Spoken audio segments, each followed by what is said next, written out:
We now return to the early production RSO build, and before moving forward, let's briefly review our progress to this point. As shown in the recap footage, the majority of the structural assembly has already been completed. At this stage, the focus shifts to surface detailing, painting, and weathering. The assembly process, while presenting some initial challenges due to the unique geometry of certain components, proved to be straightforward with careful attention. The engineering of the kit is excellent. The parts fit together with precision, and overall construction required minimal adjustment. Based on my experience so far, this represents the most accurate and finely detailed RSO kit currently available, offering a level of fidelity well beyond previous releases. Based on my experience so far, this represents the most accurate and finely detailed RSO kit currently available. That said, the build has not been without issues. The most notable complication, widely reported by other builders, arises when the full engine is assembled. In its completed form, the engine prevents the cab from fitting correctly onto the chassis. However, this limitation can be addressed through workarounds or by choosing one of several alternate build approaches provided in the kit. With that overview in mind, we'll begin today's session by advancing into the next critical stage of the project. Well, maybe it's not that critical. Why don't we just start off with the two storage boxes that are under either of the seats on both sides of the cab.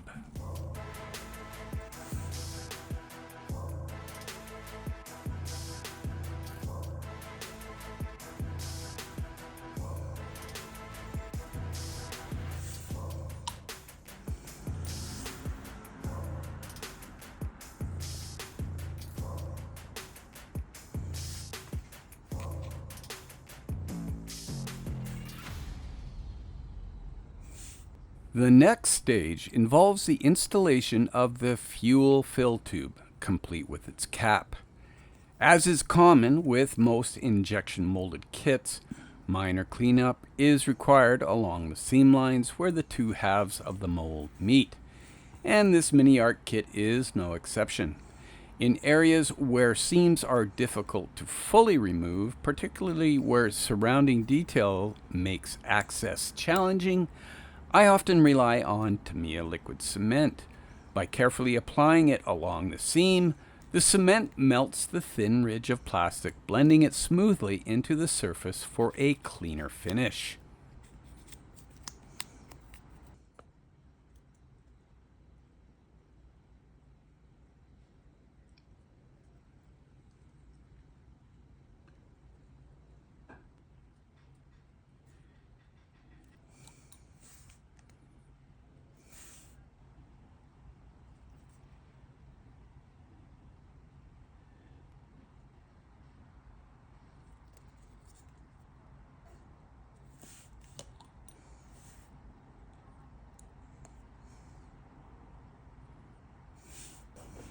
With that complete, attention shifts to assembling the inner sheet metal structures that form the shell of the RSO cab. At first glance, these angular shapes can appear somewhat abstract, but once aligned and joined together, the overall geometry begins to take recognizable form. The assembly consists of two primary side panels joined by a central console. While this build proceeds with the kit-supplied plastic components, future builds of this kit might benefit from scratch-built replacements in brass sheet. This would not only provide a more realistic scale thickness, but could also allow selective opening of panels to expose the engine compartment, ideal for depicting a maintenance scene.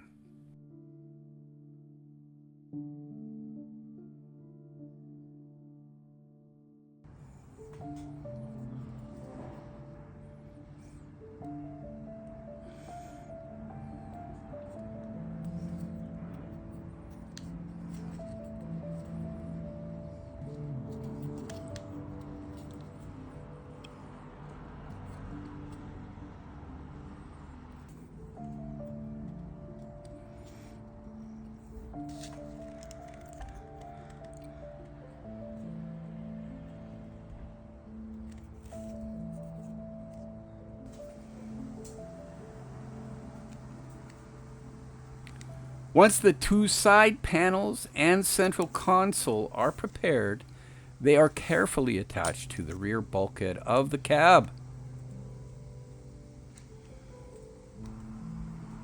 The engineering here is excellent. The parts fit with precision and alignment is straightforward. My approach is to apply adhesive to the bulkhead first, then introduce each subassembly in sequence, which ensures both accuracy and control during placement.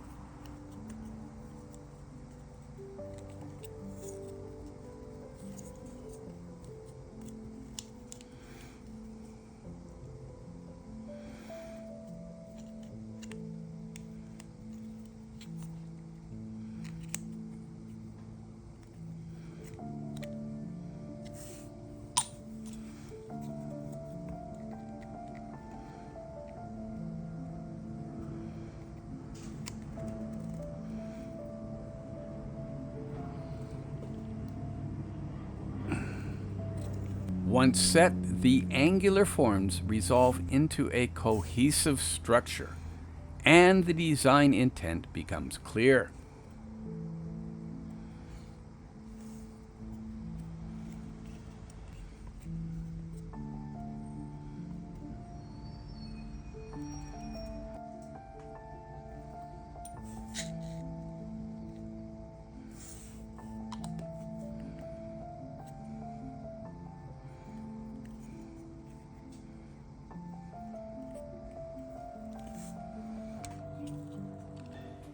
The next task is the addition of the upper console section. This piece includes molded closed hatches. However, with some effort, an experienced modeler could carefully open these to create additional interior visibility.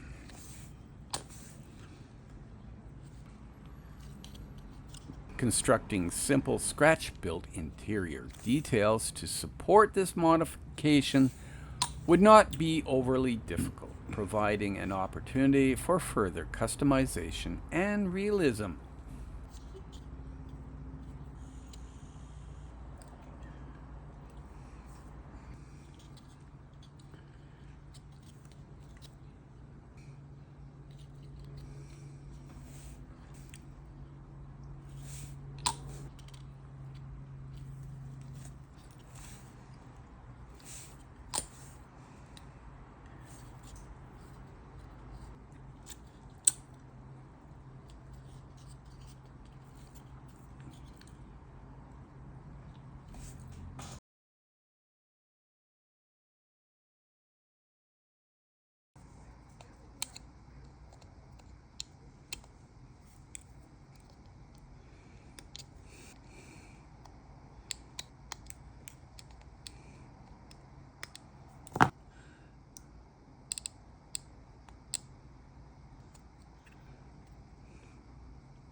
All right, I'm test fitting this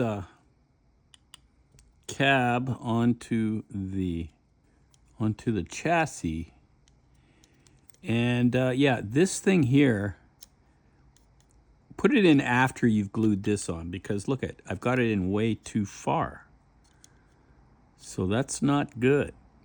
I'm gonna have to redo that, unfortunately.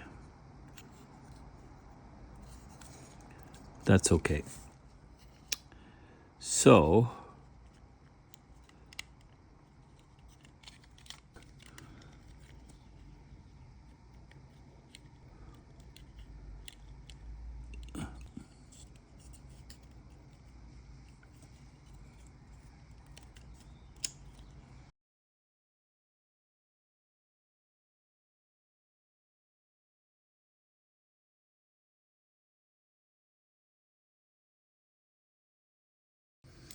All right, well, you can see that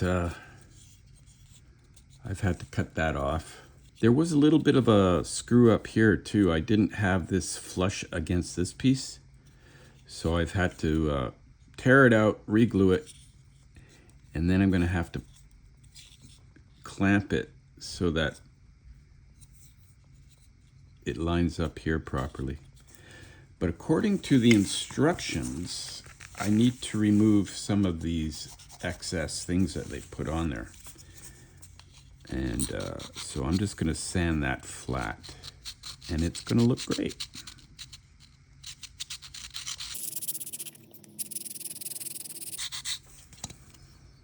You can see that my fingernails aren't so bad anymore. And I'm going to start wearing gloves at work.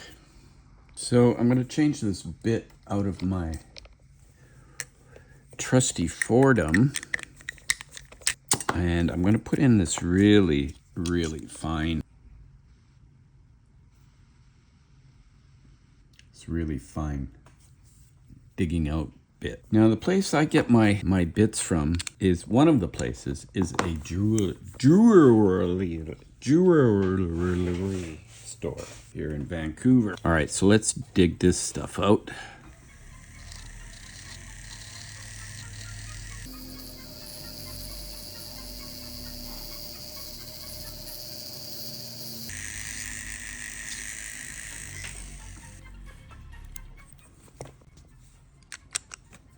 Put in a bigger one.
Well, I've made a bit of a mess of this whole thing, but it's salvageable.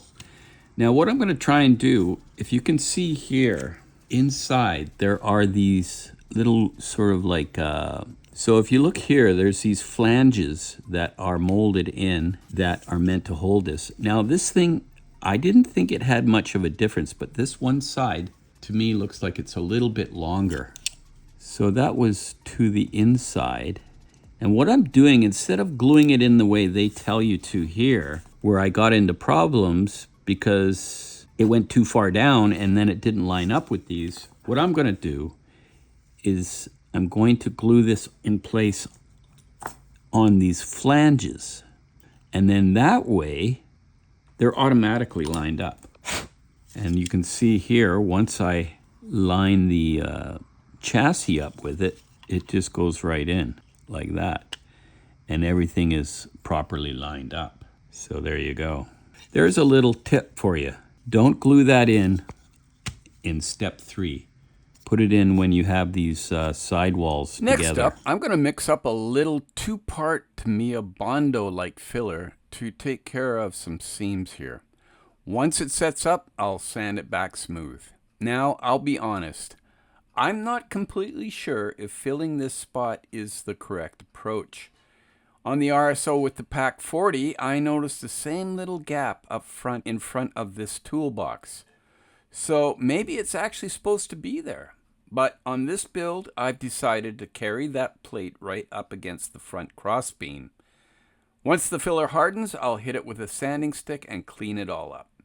After that, I'll move on to the blowtorch, the cruise used in the winter to preheat the engine before firing it up. There's no exact location given for it in the instructions, so I'll just have to work out a good spot for it. Before we get to that, though, we'll take care of positioning the exhaust pipe. The kit gives us some solid location pins here, which makes lining everything up a lot easier.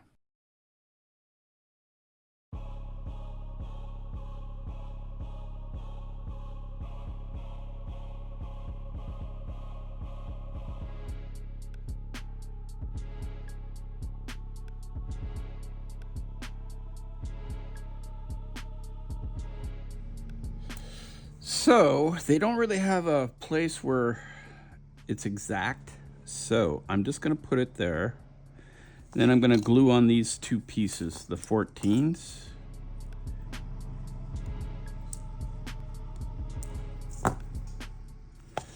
And they go on.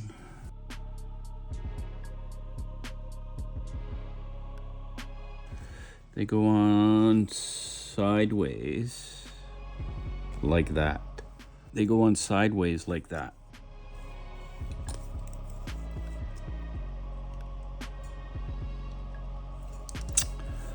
Oi, oi, oi.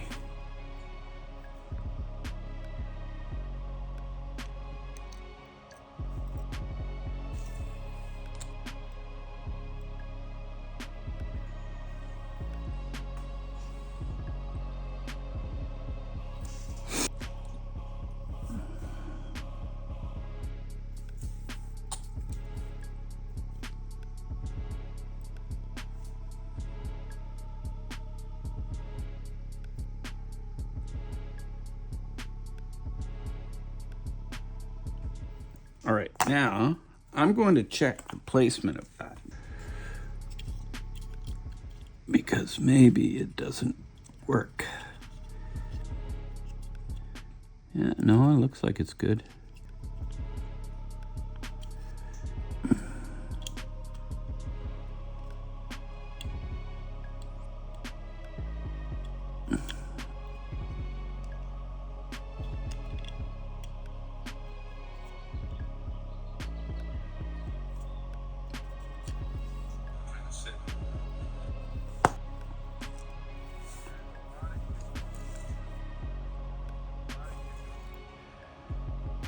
Oi.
All right, I'm gonna go take this and spray it a gunmetal color.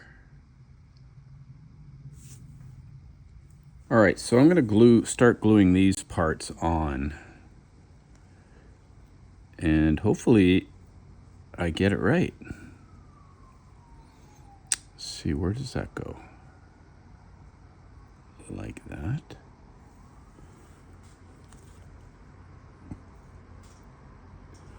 Okay, so they have it going like that. And then that goes like that.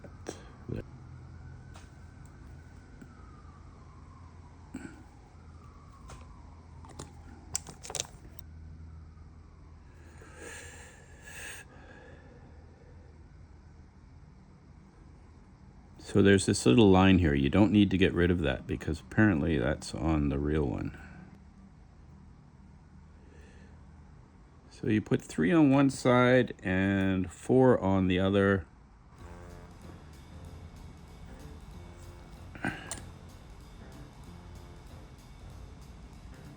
And then there's one that's a bit different, which I hope I can locate. What sits under the RSO/01's bonnet is the same compact Steer V8 used in the Steer 1500A heavy field car, a 3,517cc air-cooled OHV gasoline engine rated at 85 PS. Steer picked up that unit for the RSO to simplify supply and keep production flowing. Same castings, same ancillaries, same tools. So tractors and trucks could be built side by side. Steer's 1.5-ton 1500A was developed in 1940 to 1942. Yeah, you can see this one here. It's got a little notch there. Porsche's design office laid down the basic vehicle architecture, and Steer put it into a large-scale production. When the RSO entered series build in late 1942, the V8 was already proven, plentiful, and air-cooled. Handy in mud, snow, and since there was no radiator to worry up, they did not have any damage to the Steer's air-cooled engines. So it avoided that Achilles heel. Key components of the V8 were literally shared, so the RSO could be assembled in the same steer lines as the trucks. So here I painted it with the gloss aluminum. So it's got a bit of a contrast.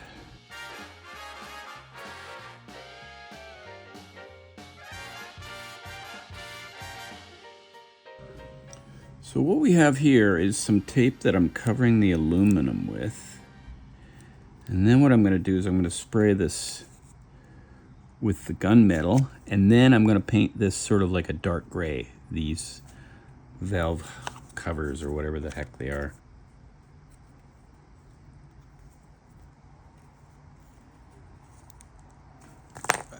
So I sprayed the top with a light gunmetal from Tamiya, and it's got a nice contrast to the aluminum. I like that. Okay, I'm gonna glue these in place. I just gotta make sure that I glue that one on the right side. So that goes on this side. Like that.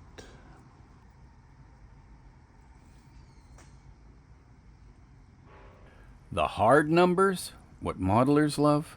Layout, 90-degree V8 overhead valve, air-cooled carbureted petrol engine. Displacement, 3,517 cc with a bore cross-stroke of 78 by 92 millimeters. Typical factory rating, 85 PS. In the 1500A, that gave brisk road performance for a utility truck. In the RSO, it traded speed for torque through much lower gearing. You'll see period specs quote anything from 17 kilometers an hour, realistic convoy speed, up to 30 kilometers an hour, best case road figure, depending on variant and source. In the Steer 1500A, the V8 sits up front under the rounded hood. On the road, it could push a 1500A up to 90 kilometers an hour. So I'm going to take these fans and I'm going to paint them with a NATO black.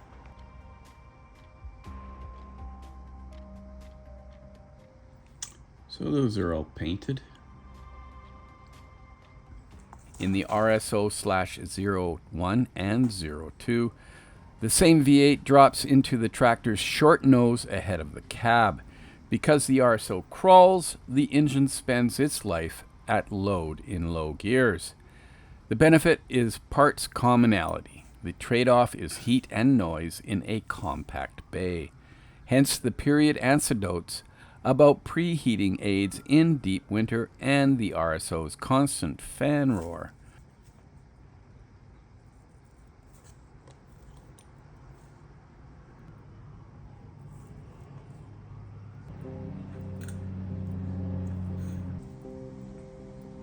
So I painted this part flat to me aluminum, and I like the look of that.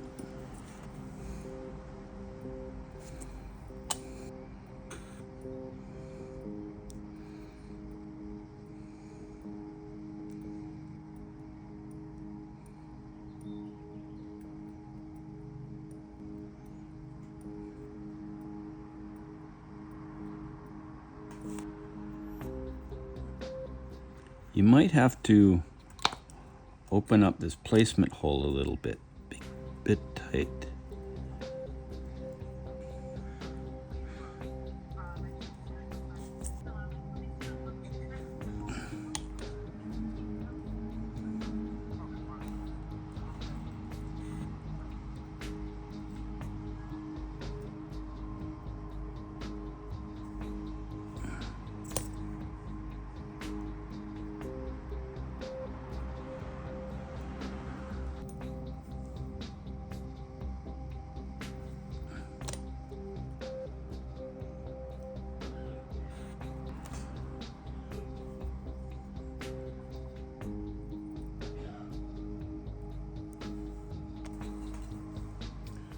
All right.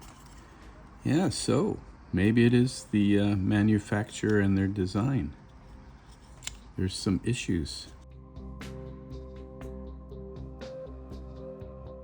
So I'm going to take a little bit off on the inside, and it should clear it up.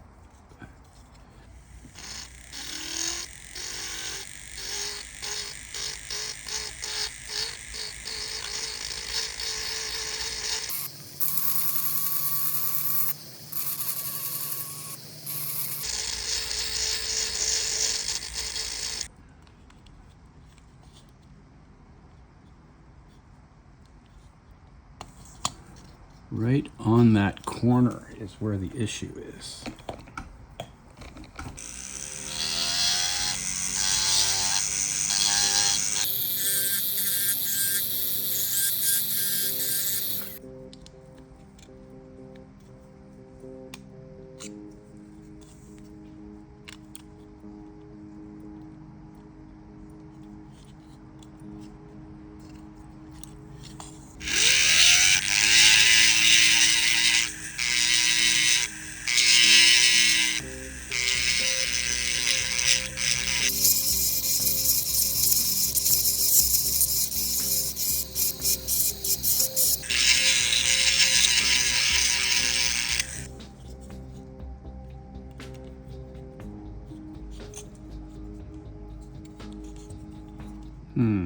Where else is it hitting? Where else is there a problem here?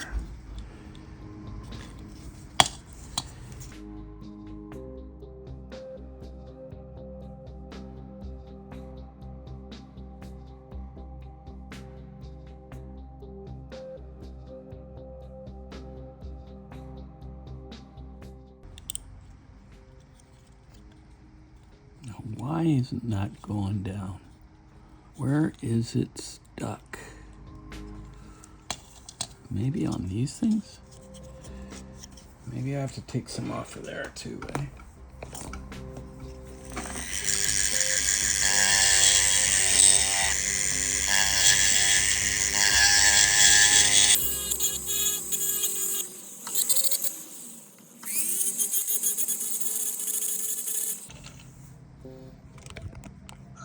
Maybe I need a different one for now. Let's try this one. Although I think the stuff he does is too clean. Oh, probably.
So this one takes a little bit of fussing to get right with the engine already in place, but after a few trial fits and some careful thinning of the plastic, I was able to work it in. Here I'm cutting out the small rectangular opening that should be there, and with that done, I can start checking the fit of the other pieces like the front of the cab.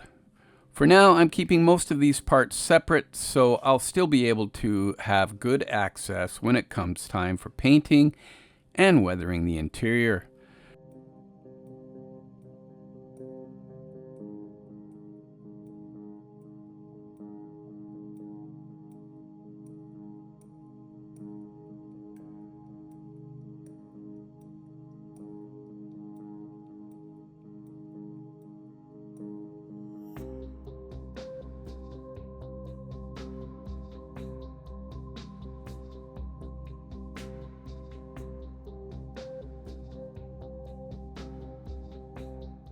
Just making sure everything lines up the way it should, and then I'll drop the roof on for a quick check as well, making sure all the attachment tabs are cleaned up and the fit looks clean.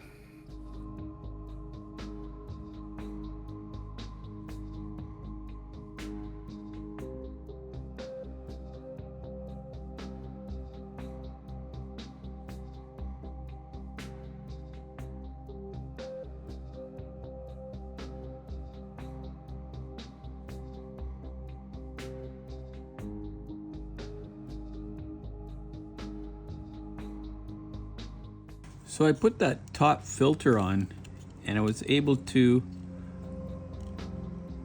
get it to fit by thinning out some of the areas in the top, but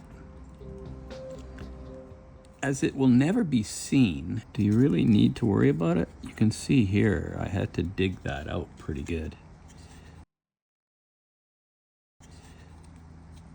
This is putty that I put in because I broke through a few places, but nothing too serious.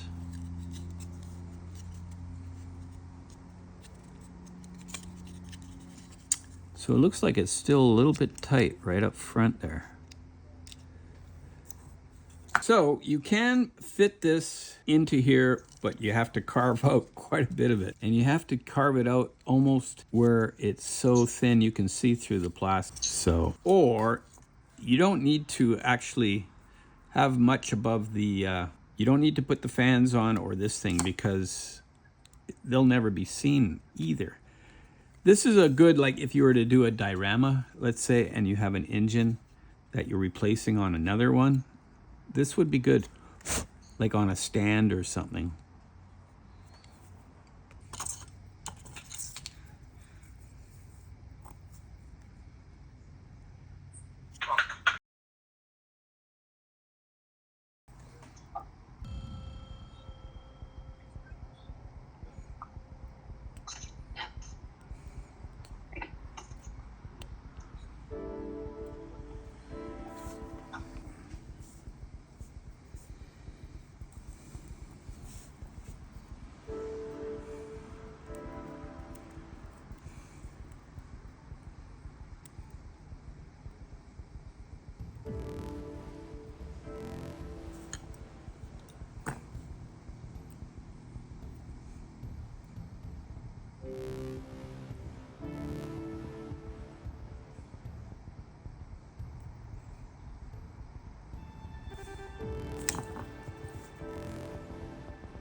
That goes like that.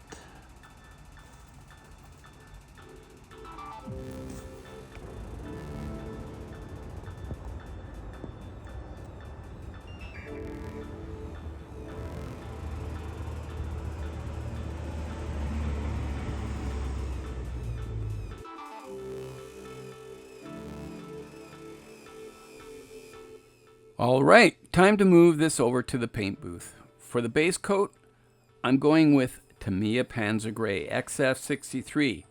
Now, it's not a perfect match out of the bottle, but it's close enough for what I want at this stage. I've masked off a few sections of the chassis so the red primer will still show through inside the cab.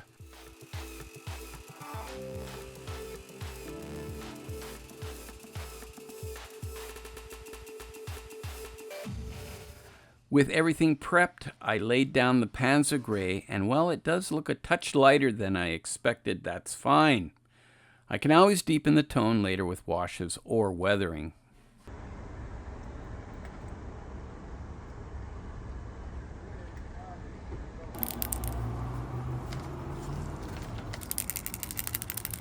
Alright, so next up, I'm going to paint the back rear cover with this khaki color. I already sprayed the entire interior, and I used some leftover paint from when I was painting the Flak 41 for the interior, because I didn't want to pour it back into the jar with the thinner in it, because it may solidify it. Like, I don't think you should be, once you thin a paint and then you pour it back into the original jar, it might screw up that paint. So I like to use up paint once I've thinned it. Khaki XF49.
So once that's wrapped up, I'll move on to the rear box and give the wood slats a good coat of khaki, just to suggest a rough wood tone.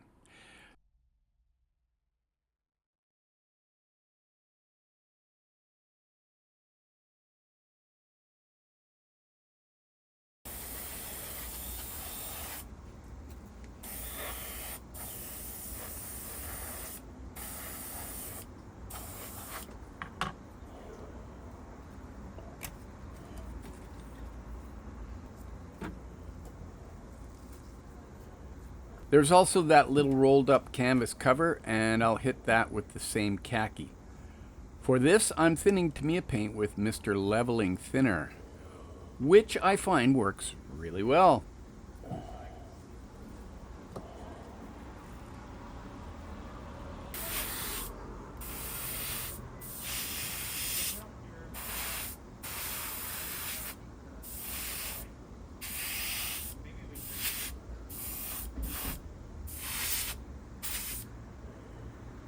I'll just use what's left in the airbrush to lay down that coat of khaki. Again, just to give the impression of wood. Chances are I'll be painting those pieces gray later on anyway.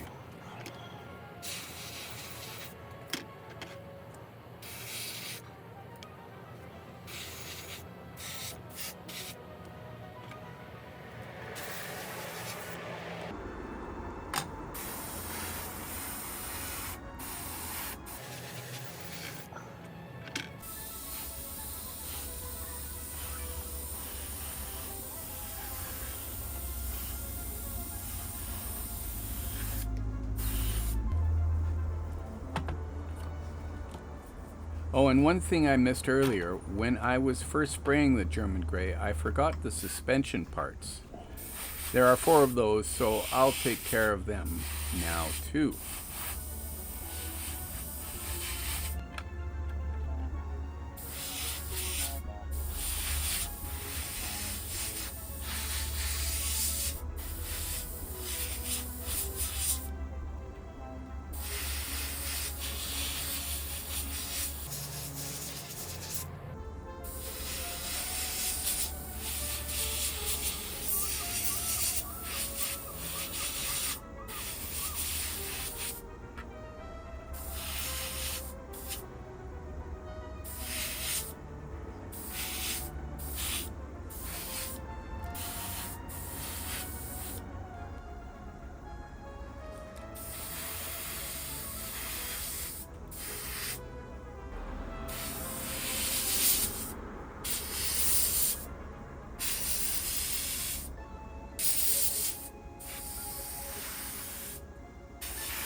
The way I usually approach the running gear and the wheels is to keep everything flexible, so I can weather each component separately. I also like the option of posing the RSO on a base with uneven terrain, which means I can't just glue everything down perfectly level. The suspension needs to settle naturally to the ground cover. To help with that, I use a latex product. It acts as a temporary adhesive, keeping the parts in place while still giving me flexibility later. That way I can also test fit the tracks and wheels to make sure everything lines up properly.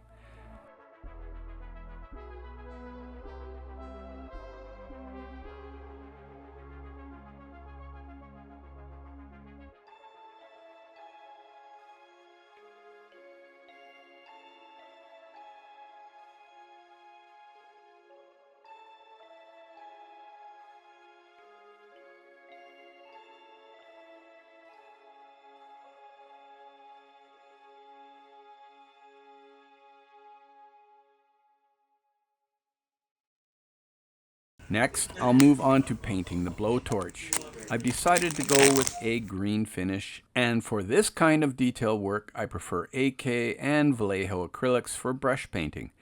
Tamiya paints can be brush painted, but they need to be applied in thin layers and built up slowly, which takes a bit of finesse. With AK and Vallejo, you get a nice, even coat right away.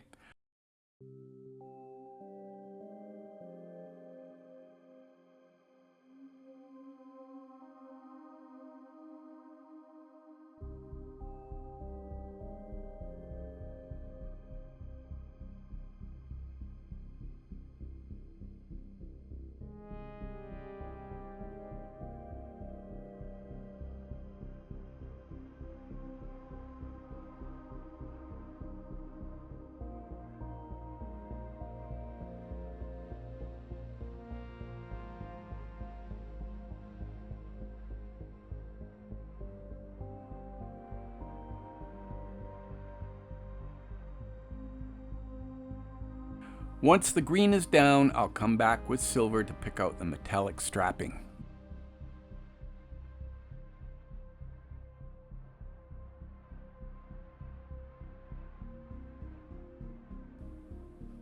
I can also at this point add a bit of chipping along the edges of this metallic toolbox.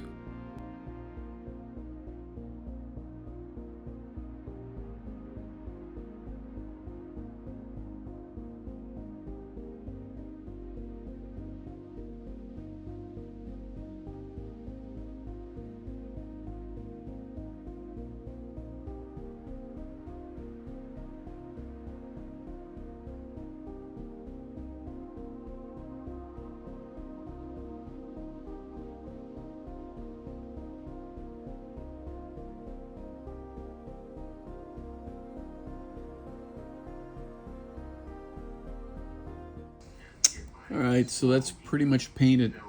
Now I want to put in some kind of a dust layer just to push it back a bit.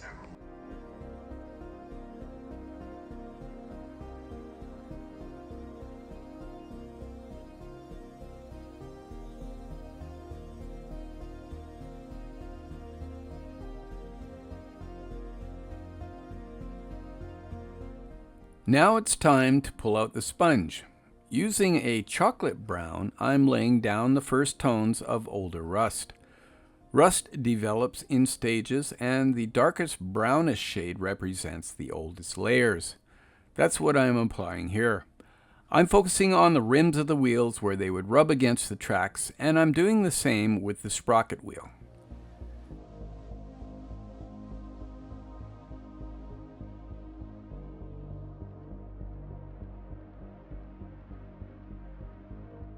Inside the cab, I'm also dabbing it on with the sponge. The trick here is to take off most of the paint before touching the model. But I think I got a little heavy-handed at first, so you'll see me taking some of it back later.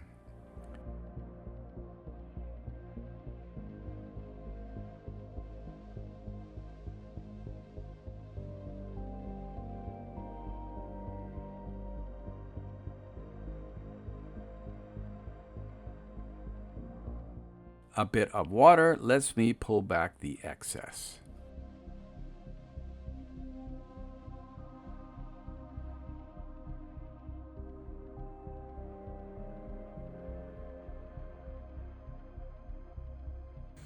To balance things out, I came back in with a different manufacturer's Panzer Gray, sponging those colors on as well. My philosophy is that every bit of layering helps. And even if you go too far, it's just paint. You can always adjust.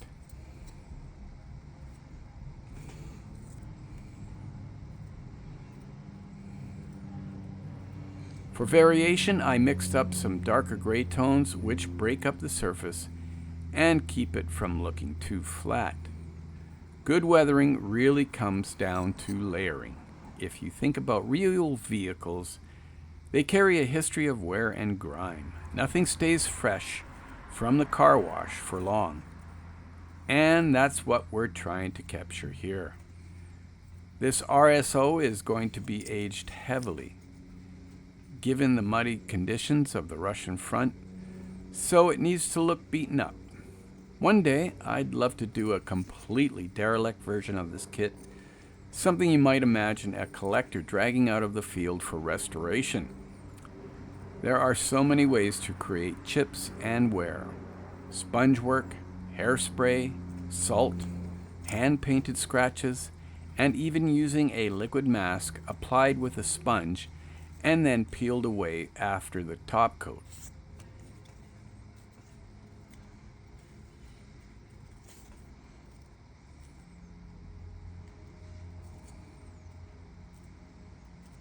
Once I finish the sponging, I'll come back with a heavily thinned buff from Tamiya, almost a filter wash since it dries very light, and it'll give me a subtle dusty effect. I'll be applying this with the airbrush.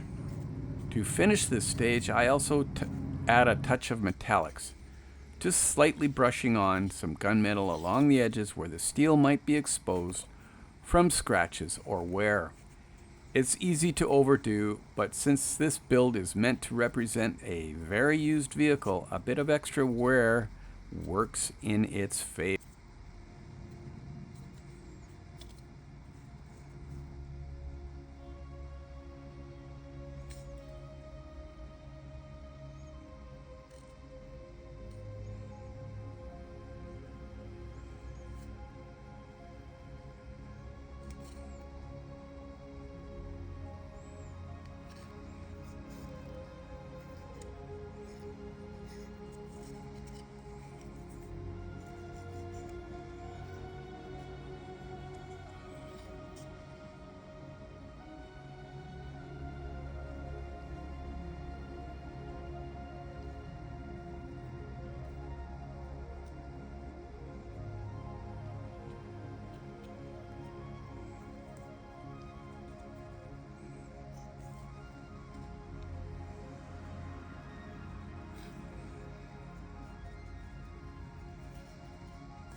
So just adding a few metallic chips here and there where would cause some of the paint to be eroded. And I'm also going to be doing that with the driver and passenger chair frames. Once all that is done, it's time to do some detail painting on the valves of the engine. As I have seen in references, these areas of the cylinder need to be a different color than the actual cylinders.